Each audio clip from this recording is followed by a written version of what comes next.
hemos invitado para hablar sobre este tema, el tema de la corrupción, pero particularmente el caso Lava Jato, que es el caso más emblemático y el más complejo por la cantidad de actores y el tiempo que ha durado y la presencia de empresas en realidad multinacionales de origen brasileño, a la procuradora ad hoc justamente para el caso Lava Jato, la doctora Silvana Carrión. Doctora Carrión, muchas gracias por estar acá y muy buenas noches. Buenas noches, don Fernando. Bueno, en primer lugar, vayamos a un tema del cual hay muchas quejas, que es la demora. La demora. Esta investigación de la trama Lava Jato, con su conjunto de casos, comenzó a fines del año 16.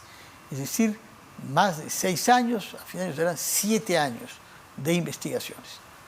Han habido muchas prisiones preventivas, pero condenas firmes, usted nos dirá cuántas, pero se cuenta con los dedos de una mano, ¿no? Y eso ha ido llevando a una pérdida de confianza. La lentitud en los procesos de justicia que tardan no es justicia, se dice. Una duda de si hay una verdadera voluntad. Hay una serie de casos concretos. Yo recuerdo que se nos prometió hace más de 2 años que se revelarían pronto las identidades de aquellos que tienen seudónimos y que con seudónimos recibían dinero de Odebrecht, los famosos codinombres. Se posterga 6 meses más, y no se sabe. Y hasta he escuchado decir que no se va a saber nunca. Bueno, eso es un caso concreto, pero hay muchos otros en donde pareciera que no logramos desentrañar la verdad y condenar a los culpables. Yo por eso quisiera que comience usted diciéndonos los plazos y la demora. ¿A qué se debe? A ver, estos casos que estamos conociendo sobre la trama Lava Jato son casos de crimen organizado, ¿no? Criminalidad económica, criminalidad empresarial organizada. Son casos complejos, son casos que están calificados por la norma bajo el esquema de una organización criminal y por lo tanto se le asignan los plazos más largos que tiene nuestro Código Procesal Penal, que son 36 meses con la posibilidad de una ampliación. ¿A cuánto ampliación? También por 36 meses más. O sea, en total 6 años. Sí. O sea, el plazo que uno puede usar para investigar. Para investigar. Antes de abrir. Antes de pasar a la etapa de control y luego al juicio oral, ¿no? Entonces, a su vez, la etapa de control, como hemos visto, puede demorar bastante también. Puede demorar bastante porque ahí el código, por ejemplo, no tiene un plazo para esta etapa intermedia de control, sino se va fijando de acuerdo a la agenda que tienen los jueces, ¿no?, que atienden estas etapas. Entonces, antes del juicio, por lo menos 7 años. Puede ser, ¿no? De lo que establece la norma, digamos, ¿no?, en el Código Procesal. Y claro, son plazos máximos que están pensados en estos casos de crimen organizado o de casos complejos, ¿no? Lava Jato sin duda es uno de ellos, no solamente por la cantidad de investigados, por el perfil de investigados, funcionarios de alto perfil, empresarios, por la cantidad de información que se tiene que incorporar a un proceso. Hablo de pericias, informes técnicos que tienen que ser elaborados por un equipo multidisciplinario. Pero además también tiene la complejidad de tener la prueba en otro país, ¿no?, en muchos de los casos. Y no solamente en Brasil, también en otros países. Y eso necesita que la información sea ingresada a través de la cooperación internacional, que como conocemos, la realidad es así, demora más o menos entre 6 meses a un año que un pedido de asistencia judicial pueda ser atendido y finalmente la información llegar. Entonces, todo eso hace compleja, ¿no?, y por eso en muchas ocasiones los fiscales piden ampliación de plazo dentro de lo que permite la norma, casualmente para poder tener toda la información. Ese es un primer problema.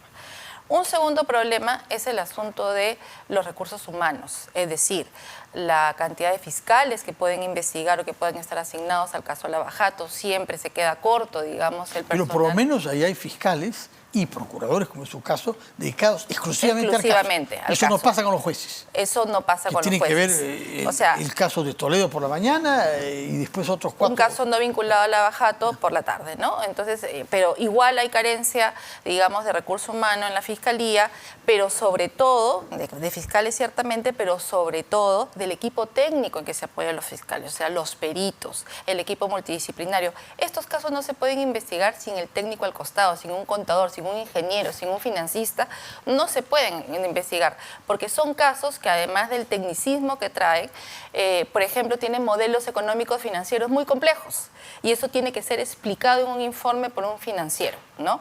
Entonces, todo esto también es parte de la carencia. ¿Cuánto tiempo puede tomar el trabajo de un perito cuando es solicitado por un fiscal? Le dan plazo de 6 meses, 8 meses, porque el perito necesita tener la información que da la entidad pública. La entidad pública no siempre responde prontamente para entregarle el insumo para que el perito haga su trabajo. Hay información que tiene que traer del levantamiento de secreto bancario, por ejemplo, de Perú, del extranjero. Entonces, hay una actividad previa, una recopilación de información que también toma su tiempo, pero además tiene la carencia del profesional que se necesita que apoye en estos casos.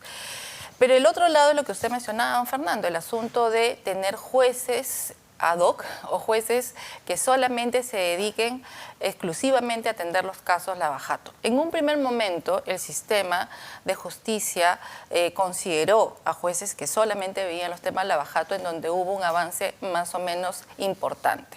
Pero luego ya no, hemos visto... ¿Por qué? ¿Cuándo cambió eso? Eso cambió aproximadamente hace 2 años y medio, ¿no?, en que se desactivó el sistema y finalmente los jueces ven todos los casos que tengan que ver con corrupción o con crimen organizado, ¿no? Entonces, eso hace que, por ejemplo, lo que usted mencionaba, en la mañana un juez puede ver un caso interoceánica y en la tarde ve un caso que no tiene que ver con lavajato. Nosotros hemos hecho un pedido, sí, al Poder Judicial. Entiendo que la Fiscalía también, el doctor Vela en su momento ha comunicado lo mismo, para que pueda el Poder Judicial considerar tener jueces también a dedicación exclusiva para estos casos, para avanzar, porque si no, las audiencias no son programadas de manera pronta, la carga de los jueces tiene que atender también otros casos y no avanzamos, y esa percepción de que no se avanza con los casos, que no hay condena, también pasa porque no podemos avanzar en el Poder Judicial por las audiencias que no pueden ser programadas siempre a tiempo por la carga obviamente que tienen que atender los jueces, tienen que atender todos los casos de manera más o menos equitativa. Entonces, es un problema complejo que no solamente tiene que ver con fiscales, con procuradores, sino también tiene que ver con el Poder Judicial.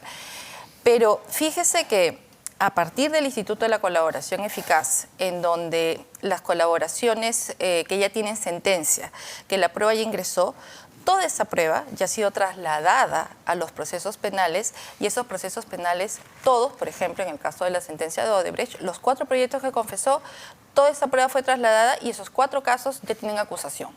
Y uno de ellos, 4 casos? Metro de Lima, que ya está en juicio oral, o sea, ya pasó la etapa de control, ahorita están en juicio oral ya, o sea, de cara a obtener una sentencia. Vía Evitamiento Cusco, que ya está en etapa intermedia. Interoceánica, que hemos visto que ya el juez Concepción Carguacho culminó la etapa intermedia y ha dictado auto de juicio oral. Que vamos ¿Cuándo debe comenzar el juicio? En agosto-septiembre debe estar empezando el juicio oral. Y el caso Costa Verde, que ya tiene acusación y que también ya terminó la etapa intermedia y está próxima a programarse el juicio. ¿De un total de proyectos? Casos? 4 proyectos. Sí. Esos proyectos de un total de 150 carpetas fiscales. Carpetas fiscales, ¿no? Porque estos casos, digamos, nosotros le llamamos proyectos, y por ejemplo el caso Interoceánica tiene uno, el que conocemos, una carpeta fiscal, pero tiene 2 más, que todavía vienen más atrás en otra etapa de investigación, donde también la prueba del acuerdo va a servir para estas 2 carpetas adicionales más que todavía la Fiscalía está tramitando, ¿no? Entonces, los proyectos no solamente tienen una carpeta fiscal, tienen varias carpetas fiscales, ¿no? Pero de estos 4 proyectos que ya ingresaron a la colaboración, que tienen una sentencia, ya finalmente vemos que el resultado se ha dado porque la prueba ha servido para las acusaciones, para sustentarlas y para que los fiscales, ¿no?, defiendan su caso y puedan ir a un juicio oral.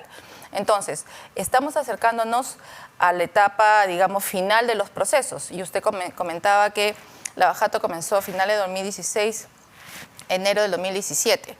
Hemos tenido 2 años de pandemia, lo cual también ha retrasado los procesos, también hay que decirlo, porque es un hecho objetivo, no que ha retrasado los procesos. Pero a pesar de eso, estamos dentro del plazo legal que normalmente establece la norma de unos 4 o 5 años de investigación antes de irnos a una acusación y antes de irnos a un juicio.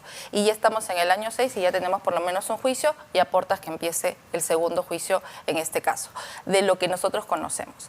Pero lo que no se sabe, por ejemplo, o lo que no se ha mencionado de manera amplia, es que ya vinculado al caso Odebrecht tenemos 2 sentencias. Una por el caso Línea Amarilla, con un funcionario de la Municipalidad de Lima de la época de la señora Villarán, que está condenado y está preso, ¿no? Por esta condena de negociación incompatible por un acto de corrupción vinculado a la empresa OAS. El otro caso que tenemos sentenciado después de un juicio oral es el caso del señor César Álvarez, ¿no? Por la carretera Chacas-San Luis, que la construyó Odebrecht y donde también Odebrecht ha entregado información para que finalmente se logre la condena en ese caso, ¿no? Ese caso está condenado por el caso. Por el caso Chacas-San Luis. Ha sido condenado a 8 o 9 años de pena privativa de libertad, ¿no? Él sigue en prisión, como sabemos, ¿no? Entonces, tenemos 2 sentencias después de juicios, ¿no? Vinculados al caso Lavajato, que ya se han producido.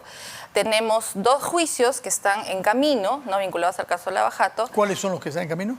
Metro de Lima, sí, que ya está en juicio, Interoceánica, que va a empezar ya, porque ya cerró vamos a iniciar la etapa de juzgamiento. ¿Cuántos encausados hay en el caso de Interoceánica? Interoceánica 9. ¿Qué son? Bueno, Toledo, los miembros de preinversión, que son 3. Luego tenemos al señor Abraham Danón, porque Sabi Sailán y el otro Gideón salieron del caso. Son los vinculados a Maiman, los de proinversión, bueno, y el señor Toledo, ¿no? ¿Cuántos años se está pidiéndose en ese 20 caso? años. 20 años, 6 meses de pena privativa de libertad. Pero en adición tenemos la sentencia de colaboración eficaz, que también son sentencias. Lo que pasa es que creo que en la percepción de la población las colaboraciones eficaces no se perciben como también la culminación de un proceso penal que acaba con una sanción para el colaborador. En algunos casos el beneficio es exención, pero en otros casos sí se les condena y tienen una pena privativa de libertad que les genera antecedentes penales también a los colaboradores, ¿no? Y en ese caso de colaboraciones nosotros tenemos a la fecha 7 de personas naturales, 8 y una de persona jurídica, que es el caso Odebrecht, ¿no? 7 de personas naturales colaboradoras que ya tienen sentencia con una sanción penal y una reparación civil impuesta, vinculados a Lavajato. Que en muchos casos no es cárcel, ¿no? Que no es cárcel, pero sí genera antecedentes. ¿En ningún caso o en la mayor parte de los casos? En los casos que hemos visto hasta ahora no ha sido puede cárcel. Darse. Pero puede darse, claro. Eficaz, haga cárcel reducida. Reducida, pero sí, hasta ahora no ha sido la evaluación del fiscal, pero es una posibilidad. Por ejemplo, vinculado al caso de la señora Fujimori, hay 6 colaboraciones eficaces también, que ya tienen sentencia y que ya finalmente cerraron, ¿no? Y tenemos también 2 sentencias de colaboración eficaz vinculadas al caso Chacas. En total son como 12 sentencias de colaboración eficaz con las que ya cuenta el equipo de fiscales, con la prueba que puede ser y que ha sido introducida a los casos para las acusaciones. Entonces creo que eso es importante porque la colaboración es un instituto que sirve para, sin duda alguna, esclarecer la verdad, para obtener la prueba para las investigaciones penales, pero que nos ha representado, don Fernando, en todas estas colaboraciones que les estoy mencionando, aproximadamente 260 millones de soles que ya ingresaron al erario nacional. Recuperados por las procuradurías. Sí. La Procuraduría 2, Procuraduría de Lavado de Activos, Procuraduría Anticorrupción. ¿A dónde va a dar ese dinero? Ese dinero, según la ley, ingresa a las cuentas de la Procuraduría General del Estado, ¿no?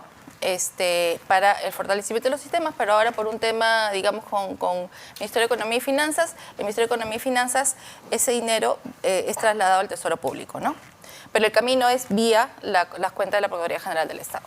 Entonces, lo menciono porque el Instituto de la Colaboración, todo este dinero ha sido obtenido a partir de la sentencia de colaboración.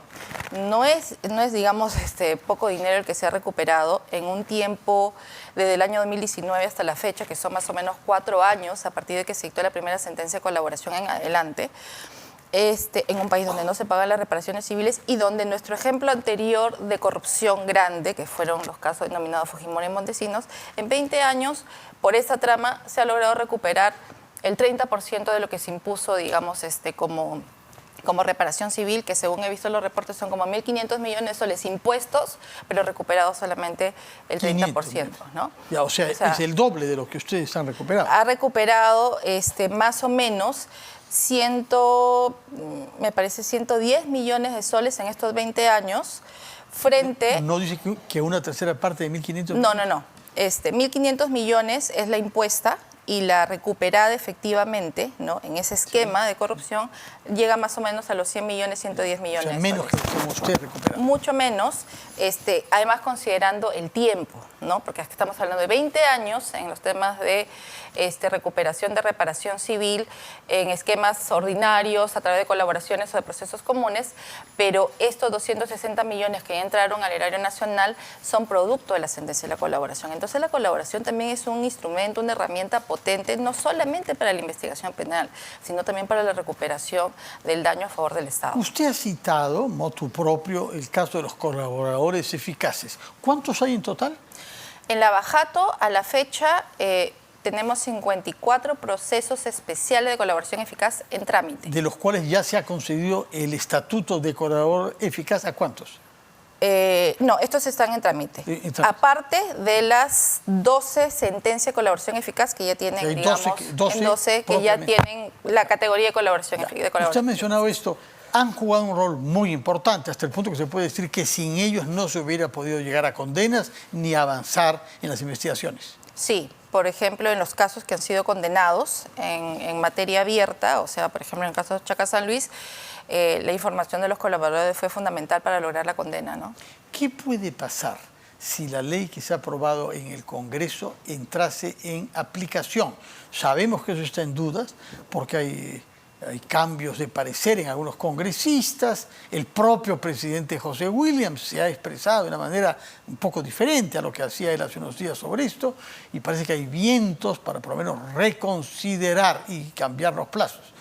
Una persona como el señor Montoya ha sostenido que se puede modificar los plazos, y hemos visto una multitud de especialistas y de instituciones, Defensoría del Pueblo, naturalmente ustedes como Procuraduría, etcétera.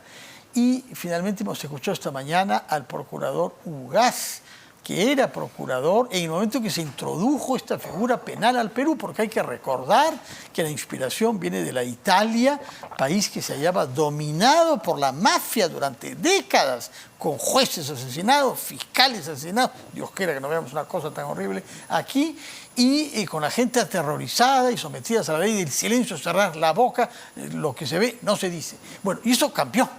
Cambió, se dice, gracias en gran parte al coraje de los jueces y fiscales, pero también a los colaboradores eficaces, que es de donde nos inspiramos nosotros para adoptar acá esa figura. Si esa figura fuese puesta en duda y si los plazos se mantuvieran tan estrechos como están ahora fijados en la nueva ley, ¿cuál es el daño que usted evalúa que podría tener sobre las investigaciones? No tendríamos procesos de colaboración eficaz, o serían los menos concluidos con éxito.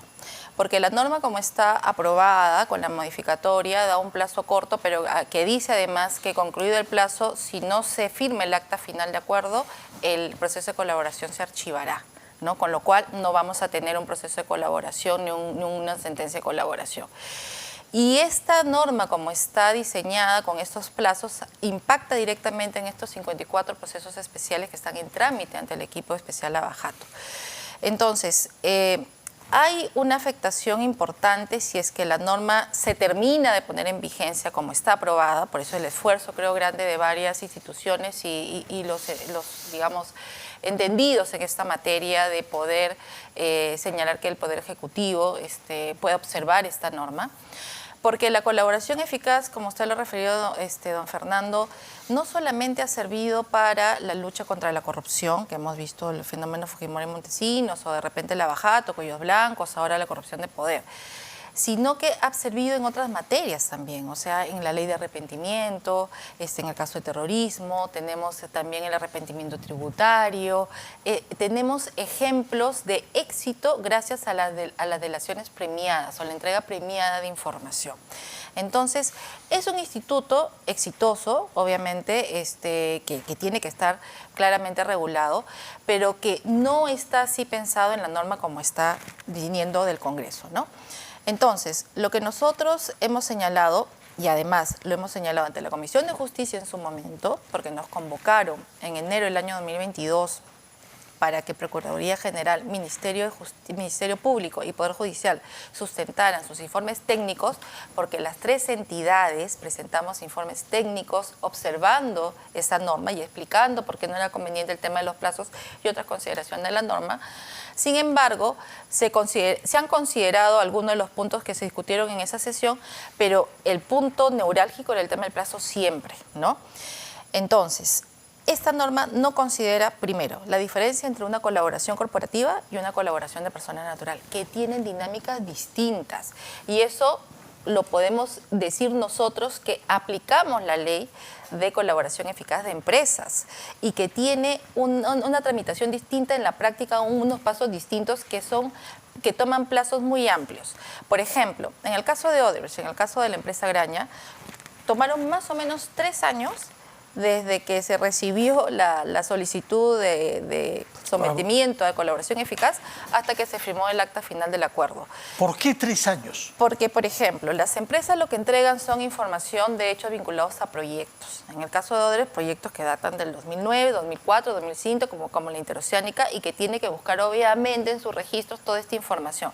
La información documentaria es correos electrónicos, sistemas contables, levantamiento de secreto bancario, toda esa información, y no están confesando un hecho, están confesando varios hechos respecto a diferentes proyectos. En el caso de Graña y Montero sometió a colaboración 16 contratos, ¿no? Y se necesitaba no solamente los testimonios de las personas que participaron en los hechos ilícitos en estos 16 contratos, sino la información que la empresa tenía que buscar para poder entregar, para que su colaboración pues sea aceptada, ¿no? Y corroborar los dichos de los colaboradores. Porque en una colaboración corporativa, cuando una empresa se somete a colaboración, no solamente entrega la información, sino que pone a disposición de la Fiscalía a los ejecutivos que han participado en los hechos ilícitos y que forman parte de esta colaboración corporativa. Los ejecutivos, personas naturales, entregan la información testimonial y la empresa entrega la información documental que corrobora esos dichos. Por eso es que finalmente el fiscal puede tener la historia completa de lo que sucedió en un caso, en un hecho, en un contrato, ¿no? Esto toma tiempo y además considerando que a veces hay información que está en el extranjero y que necesita la cooperación internacional. Entonces, eso solamente en la recopilación de información en el caso de una empresa. Pero cuando entramos nosotros, la Procuraduría, a negociar el tema de la reparación civil, nosotros además tenemos una legislación especial que fue creada por el Congreso en el año 2018, que creó la Ley de Colaboración Eficaz y que ha dicho, se señala que para medir la reparación civil en empresas hay que aplicar una fórmula matemática que necesita todos unos insumos que se requieren de las entidades públicas. Eso toma un tiempo también, que las entidades... ¿Cuánto tiempo toma eso? Más o menos 8 meses, 9 meses, solamente la negociación de la reparación civil, porque se tiene que hacer el cálculo de cada proyecto con la información que nos envían las entidades públicas de cada contrato. Es decir, todos los pagos desde que se firma el contrato hasta el final de la ejecución. Todos esos pagos tienen que ser procesados de acuerdo a lo que dice la norma y de acuerdo a lo que dice la fórmula. Entonces, esa consideración, don Fernando, no ha sido digamos, incluida dentro de la modificación de esta norma, porque no hay ninguna diferencia entre una colaboración corporativa y una colaboración de persona natural, y creo que esa diferencia, por lo menos, sí tiene que estar en la norma. ¿Y qué contesta usted a los que dicen que deben haber plazos y deben haber candados, que se ha abusado de la figura de la colaboración eficaz, forzando a algunas personas a inventar versiones que son las que ustedes y los fiscales querían escuchar? Se ha atribuido esa actitud a algunos fiscales y se ha atribuido a eso el hecho de que hayan liberado a las personas manifiestamente culpables. Eso, primero, no es correcto, porque creo que esas críticas vienen de las personas que casualmente van a ser impactadas con las declaraciones de los colaboradores, son obviamente de parte de la defensa, pero en Lavajato, por ejemplo, de lo que conocemos, el colaborador que se acerca al fiscal y entrega su información, siempre lo hace en compañía de su abogado, siempre, ¿no? Siempre lo hacen en compañía de su abogado. Siempre lo hacen en compañía de su abogado. Porque hay algunos que se quejan que la ley obliga a que el abogado esté presente, lo cual eleva el costo, porque hay que tener un abogado al que hay que pagarle para sesiones que pueden demorar efectivamente 3 años. La norma anterior a esta que aprobó el Congreso daba la posibilidad al colaborador de asistir o no con su abogado a las reuniones con el fiscal. Ahora es obligatorio. Ahora es obligatorio. Ya. ¿No? ¿Por qué? ¿Cuál es el interés en que sea obligatorio? porque casualmente creo que se ha pensado que quizás puede haber una distorsión en las declaraciones del colaborador, de cómo las entrega y cómo finalmente se plasman en el acta, ¿no? Creo que ese es un poco de lo que yo he leído en algún momento en la exposición de motivos, la justificación para exigir la presencia del abogado. ¿Excluye usted que pueden haber colaboradores eficaces que inventan versiones verosímiles para satisfacer lo que los fiscales quieren oír y los procuradores como usted y meter a la cárcel a la gente inocente? No, a ver, la información siempre se entrega a la Fiscalía. La Procuraduría tiene una intervención posterior para el tema de la negociación de la reparación civil, ¿no? Entonces, primero creo que vale la pena hacer esta aclaración, pero lo segundo es que de lo que yo conozco en el abajato, a los fiscales y a los colaboradores con los cuales ya hemos llegado a una negociación en cuanto a la reparación civil, estamos en negociación de la reparación civil, nosotros no hemos recibido ninguna información respecto a que han sido obligados a dar una información o una versión de acuerdo a lo que el fiscal o lo que el caso necesita. Todos acuden de manera libre, todos acuden de manera voluntaria y finalmente, y todos acuden con su abogado. Bueno, de repente porque el abajato es un caso de corte económico y entonces todos los colaboradores finalmente pueden acudir con su abogado a todas las reuniones con el fiscal. Lo que yo le estoy indicando es cómo se vienen llevando a cabo los procesos de colaboración dentro del equipo especial. Entonces, pero además hay otro punto adicional de las personas que señalan esto respecto a que los colaboradores pueden ser obligados a decir una versión determinada. No solamente que están con el abogado, no es solamente restarle la credibilidad y el carácter de garante al fiscal, que es el defensor de la legalidad, ¿no? Al no reconocer eso, sino que cada dicho del colaborador tiene que ser corroborado, ¿no?, por el fiscal. Y no solamente que en el fiscal, sino en el control judicial. El juez tiene que evaluar si el dicho del colaborador no solamente es verosímil, sino que está corroborado con una información determinada. O sea, ¿excluye usted que hayan habido casos en colaboradores eficaces han contado historias falsas para satisfacer a los fiscales y beneficiarse ellos en perjuicio de la gente? En los casos en los que yo he intervenido no han habido esos casos. De acuerdo. Ahora bien, por otra parte, otro de los temas es que, usted mencionó el tema de plazo, presencia del abogado, grabación de las sesiones. Creo que eso puede intimidar al colaborador. Primero, si ya se está exigiendo en la norma la presencia del abogado, entonces el abogado es el que va a verificar que, aparte del fiscal, que la declaración de su cliente, o sea, del colaborador, finalmente obre conforme el colaborador lo ha narrado, ¿no? En mafias, digamos, vinculadas al tráfico de drogas, a terrorismo, porque además hay que decir otra cosa, esta ley no solamente afecta a los procesos de corrupción, claro, sino todos los delitos que tienen que ver con el crimen organizado. Entonces, imagínese usted un colaborador que finalmente está vinculado a un tema de tráfico de drogas, donde le obliguen a que con un audio, un video, ¿no?, finalmente pueda dar su declaración. Obviamente va a sentir una intimidación porque puede tener el temor, digamos, respecto a su integridad o la vulneración que puede haber a su identidad y finalmente sea un desincentivo para que declare, ¿no? Y no es necesario. Usted lo que naturalmente conoce más son los casos de abajato, pero por extensión sigue los otros casos que, como los que he mencionado, tienen que ver con criminalidad organizada y narcotráfico y terrorismo. Pero quería preguntar específicamente los casos que van a estar vinculados con Pedro Castillo. ¿Se pueden ver perjudicados? Sabemos que en torno a él hay muchas personas que han postulado para ser colaboradores eficaces. ¿Usted teme que en el caso de Pedro Castillo los casos se puedan ver perjudicados por esta nueva ley? Sí, los casos especiales de colaboración eficaz, también en el caso del señor Castillo, pueden verse perjudicados por el tema del plazo, por el tema de la obligatoriedad del abogado que concurra, ¿no? Probablemente ahí los colaboradores, digamos, tengan condiciones distintas para postular a un proceso de colaboración, pero simplemente por el tiempo que están tomando los procesos de colaboración y esta norma entra en vigencia inmediatamente, si ya pasaron 6 meses desde que solicitó la colaboración el aspirante o someterse a colaboración y entra en vigencia la norma, significaría que solamente quedan pues 2 meses hasta que concluya o que tenga que concluir el fiscal con ese proceso. Entonces son impactados directamente esos procesos y todos los que están en marcha, ¿no? De acuerdo. De manera que usted lo que quisiera transmitir a nuestro público es que tengamos confianza que se obtendrán todos los resultados deseados en los casos que tienen que ver con el abajato de su competencia. Sí.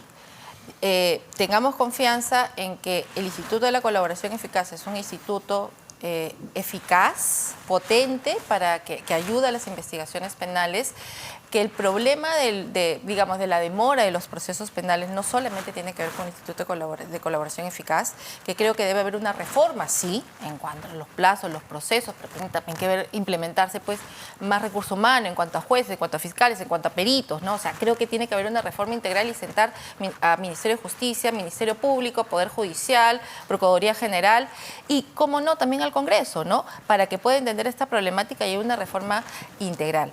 Atacando el Instituto de la Colaboración Eficaz, o sea, pensando que reduciendo los plazos, los casos abiertos o las investigaciones penales complejas van a terminar de manera más pronta, es un despropósito. Silvana Carrión, muchas gracias por su presencia y por explicarnos de manera más clara posible la manera como usted ve que esta ley aprobada en el Congreso, pero que sería eventualmente observada por el Ejecutivo, puede perjudicar en buena cuenta la lucha contra la corrupción. El caso Lavajato, pero nos hemos mencionado también delincuencia organizada, terrorismo y los casos que tienen que ver con Pedro Castillo y naturalmente narcotráfico.